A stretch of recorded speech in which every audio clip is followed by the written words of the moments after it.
आने वाली एमसीयू फिल्में और सीरीज का विवरण, महत्वपूर्ण फिल्में 2025-2022।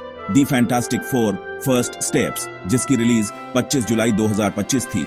सिनेमा घरों में सुपर हीरोज की क्लासिक टीम का परिचय, Wikipedia byte 1। Spiderman brand new day 31 जुलाई 2022। टॉम हॉलैंड स्पाइडरमैन के रूप में वापस आएंगे, इसमें मार्क रफेलो के भी शामिल होने की उम्मीद है। Wikipedia games raider. Avengers doomsday 18 दिसंबर 2020। Doctor Doom Robert Downey junior मुख्य विलेन के रूप में, कई एक्समैन शामिल। एक बड़े क्रॉसओवर के रूप में अपेक्षित edu.com polygon Games raider. Avengers secret Wars 17 दिसंबर 2027। मल्टीवर्सल युद्धों पर आधारित एमसीयू की कहानी को अगला चरण प्रदान करेगा। पॉलीगॉन गेम्स रेडर ओ। महत्वपूर्ण टीवी सीरीज और एनिमेशन 2025 के बाद। मार्वल जॉम्बीज सितंबर 2025।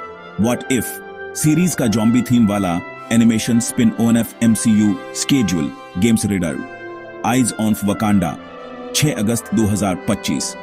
वकांडा के इतिहास और विरासत पर आधारित animation series Rotten Tomatoes editors picks MCU schedule. Wonder Man दिसंबर 2025। बेन किंग्सले और याहिया अब्दुल मतीन के नए संस्करण के साथ series MCU schedule games radar. Punisher special 2020 अपेक्षित। जॉन बर्नथाल पनिशर के रूप में एक विशेष प्रस्तुति में गेम्स रेडर आ। Daredevil Born Again season 2 मार्च 2021। इसके बाद संभवतः सीजन 3 भी आ सकता है गेम्स रेडर आउम।